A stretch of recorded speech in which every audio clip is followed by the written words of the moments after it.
Alright, what's going on guys, and welcome to the video. So I just recorded a game on Fjords in the Even 90, but I have one more for you guys.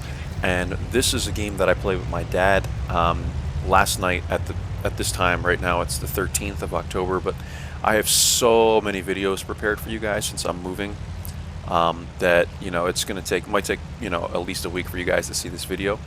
But we're on Fjords, guys, and on this map, like, I explained this in the Even 90. Once you lose, basically, any part of this map, or this side of the map, I should say, like this whole entire thing, you know, you have to start moving back, and really the best place to go after that is to go to A1. And, you know, you could stay up here, guys. Like if you win one side of this map, like either this spot or this spot, but also if you lose this line down here, like the 2 line, then you also have to come back. So A1, guys, or I should say, like I said in that video, B1.5, this little rock back here is one of the best spots to come back to if you're losing, you know, really either side of the map, unless you're deciding to push like this line or push like this line to go to the cap. But you will see what happens here, guys. So we're sitting here and I'm trying to use my vision actually, because I don't trust light tanks at this tier. At this tier, guys, I don't trust light tanks. So I will actually use my binocs. I run binocs and rations on this vehicle, and I will sit here and use my own view range to spot people. So I'm finally going to let my binocs kick in. I'm going to put this on 2 times, guys, just for now. And you'll see we get the M8A1. We get 2 shots into this guy. And this thing hits really, really freaking hard, guys. Like, I'll be honest with you, it hits hard, man. So we get those 2 shots to the M8A1, and then there's 2 more shots that we get into someone else here. I'm going to go to my camera view so you can see. There it is, the SU-85. We get 1 into him. And I shoot. Actually, I bounce, but my dad hits him in his SU-76, and I get lit. It must have been the Excelsior, guys. I start getting whacked, and then I get lit on fire. So I'm going to show you guys the HP from the start now, because HP becomes a huge thing here, right? I'm at 84 HP, guys. After that, we got lit up by the T50. The T50 hit me with APCR for 71. Like, that's such a low caliber. How does that even light you on fire? I don't know, guys. He hits me twice, actually. 65, 71, and then 210 he lights me for. I ricocheted the SU-76, I ricocheted the Stug, and I ricocheted the Excelsior. I don't know how the hell that happened, guys. I should be dead, right? I should be dead. But, you know, somehow we were able to ricochet. I guess that it's probably a lot of it went off my gun, because I was moving back, and, like, no one really had a good shot at me from the angle I was coming back at, so I wonder if that's why. But still, guys, like, I just found that wild. I got hit like so many times. I didn't expect to be spotted there. So, but the Excelsior really paid a price for making that move. He's dead. So here we are, guys. We're waiting for these guys to come back down, and like, if you're looking at the map, right, it's 4-4, but I don't like this. Just like I didn't like the, if you guys see the Even 90 video first that I posted, or that I will post on this map, I'm not sure if I'm going to do that one first or this one first, is why I'm saying, guys.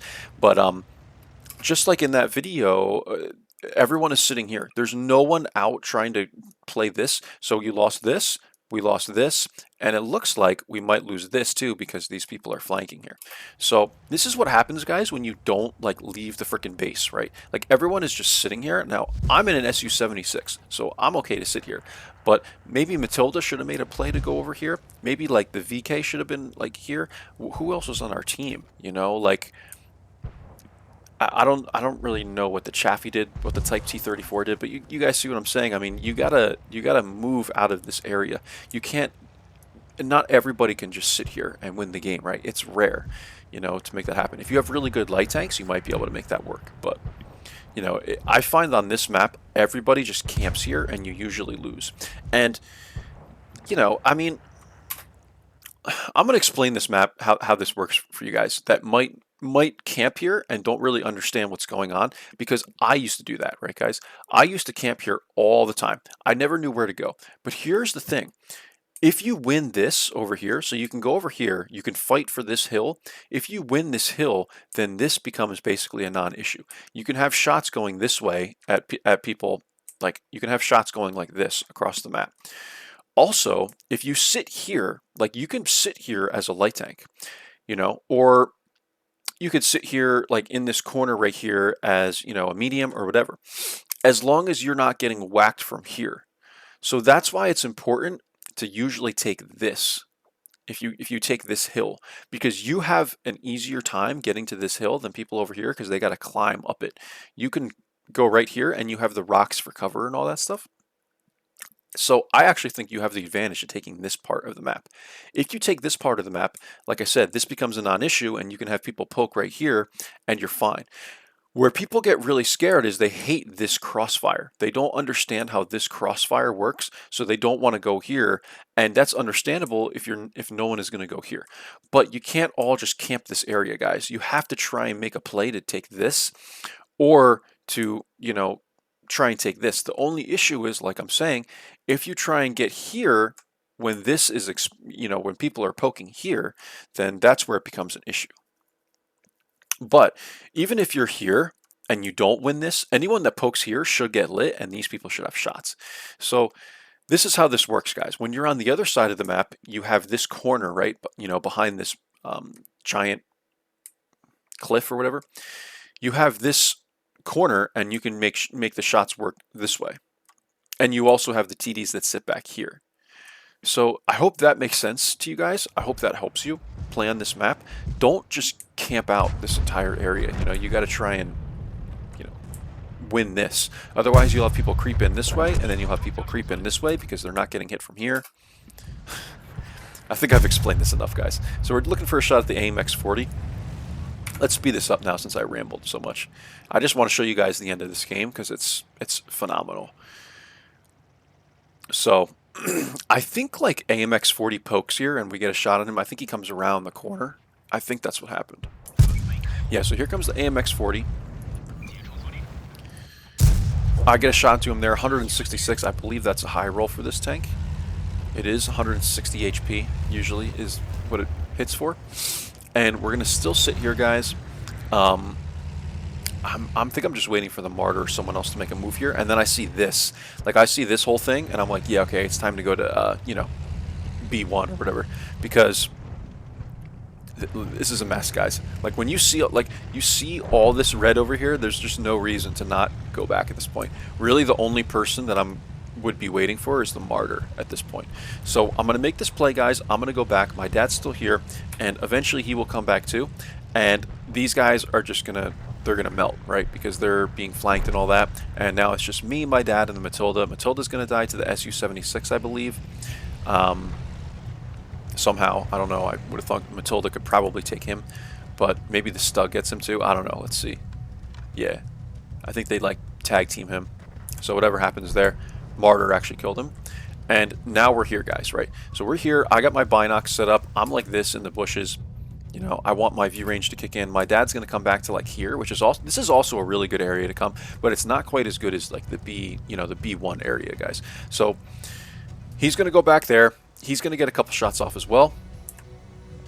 And here we are. From here, guys, I'm going to keep it on 1 times. And we have the Stug. Here comes the Stug. We're going to solid bush up, take one into him. And T-34 is basically full HP, guys, which makes this much more difficult. So here's the T-34. My dad's taking shots at this guy. He's getting hit. I'm trying to clean up this Stug. I have the shot there. I'm going to take it. I clean him up. And one of these shots I get spotted. I'm not sure which one it was. So I'm going to knock this tree, guys. Give myself a little more concealment. And here we go. We're looking for a shot at the T-40. Don't have it.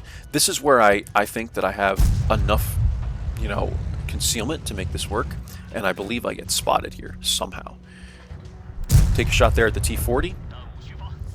And clean him up. My dad got, I think, killed by the Martyr. Yeah. So we get one into the T-34 there, and I think this might be where I get spotted. Yeah. So I take one more into him, guys, and luckily he misses, and I get back here, and now I'm going to hug the rock because I don't want to get hit. And this is where it becomes difficult because now I've given away my position, right? Try to always go solid bush, guys. I think I was just, you know, right at the edge there of being solid bush, and I made a rookie mistake there, and I got lit and almost paid the price for it. So here we are, guys. We're a one-shot. People are blind firing me. Here's the martyr. I'm looking for this guy. Here he is. We get a shot into the martyr. We're not spotted, and now it's 13 to 14, guys, and my dad's in the other room, and I'm telling him, like, I don't know, what do you think? I'm still not sure if I can carry this. We'll see. So T-34, I think, is now a one-shot. So really, we're just waiting for the SU-76 at this point, guys. I think he still has, yeah, he's 232, so that's a two-shot for me. So we still need to take 3 shots to win this game.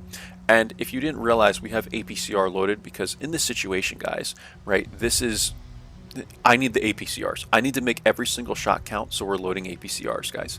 You know, there's really, I don't think anyone's gonna argue that in this situation, right? 172 millimeters of penetration. We shouldn't have any issues, and we're in a carrying situation, so we do everything we can to make it work, right, guys? Like, I mean, we could do the APCRs or the APs, which is 128 millimeters of pen, but anytime you're in a situation like this, guys, where you need to carry, give yourself every advantage you can, right? We take one into the SU-76, take another one into the SU-76. We're not spotted, guys. We're definitely solid bush there, and now it's just the T-34 that we have to deal with. He's a one-shot. I am now in a better situation. So Wolverine is still watching. He says, well, you know, he says he wants, well played. I still want Top Gun or whatever, high caliber, whichever one it was. And T1 Heavy is still watching. You can do it. I said, thanks, man. I like when people watch me, guys. It puts the pressure on, you know. So now, guys, we're just waiting for this T-34. I'm going to speed up because I know he pokes eventually. There he is right there. He pokes. And he doesn't know what to do, guys. He's in a situation where this guy is scared to death, and he should be because he's about to die, guys. Okay, I'm going to spoil it for you guys. He's about to die, so he should be scared to death. And this is how you carry a game on Fjords, guys. If you need to, in a TD, this is how you do it. This is skill for LTU style, and these people paid the price for pushing in, and eventually we're going to clean this guy up, guys. He tries to run away. There he goes. Take a shot into him. 24, 15 to 14, and we win this game. So this gets the adrenaline going, guys. It was tier 4, so I wasn't that shaky, but if this was like a tier 8 game, I'd be much more, you know, shaky because people are better at that tier. But these guys weren't as good. 1754 damage, guys. 160 assists, 6 kills, and you know, that's the game. So let's go ahead and take a look at the end plates. It was a first class game, and again, we did 1754 damage, 160 assists. I mean, not too bad, guys. It's a first class game. You know, I would have expected this to be a mastery, but there's people that play this tank that are pretty good because I want to say the average damage on this tank is like a lot higher than some of the others, the expected values, I should say. So here we go, guys. 6 kills, 862 experience. What was this badge? This is Top Gun, I believe, correct? 6 kills. And yeah, we lost some coin here from shooting all the APCRs, guys. Actually, no, we didn't. We made 854 coin because we were running premium. And yeah, guys, total damage 1754, but for more than 300 meters, 1012. You know, 15 hits, 14 pens. We fired 19 shots, so that's pretty good. I mean, this thing is not the most accurate. I'll be honest with you guys. 0.36 dispersion, so sometimes they control you. The aiming time is really good, 1.39, and the DPM is good. The alpha damage is great, but the dispersion is a little high. I do run the aim tuner. They don't have vertical stabilizer for this thing, so I run vents, binocs, and the aim tuner with the rations. I don't always run the rations. I just decided to do that because I have premium, so I'm like, all right, I'll run the rations, and it gives me a little more view range, 436, so that's phenomenal view range at tier 4, guys. But you do have to let the binocs kick in. That's it, guys. It was a hell of a game, I will say, but this is a really good video to show you guys. If you ever need to carry a game on Fjords in a TD or really any tank, guys, that is how you do it. It works a lot better in a TD though because you have a lot more damage per shot. So if you're trying to do this in a light, it might not be the easiest, but it would still work in really any tank, guys, as long as you have the mobility to get back, get into those bushes, stay solid bush so you don't get lit. Every shot you take, make sure you can't see through the bush. And that's it, guys. That's the game. Hope you enjoyed this carry in the SU-76G, guys, and I will see you for the next video. Take care, and bye-bye.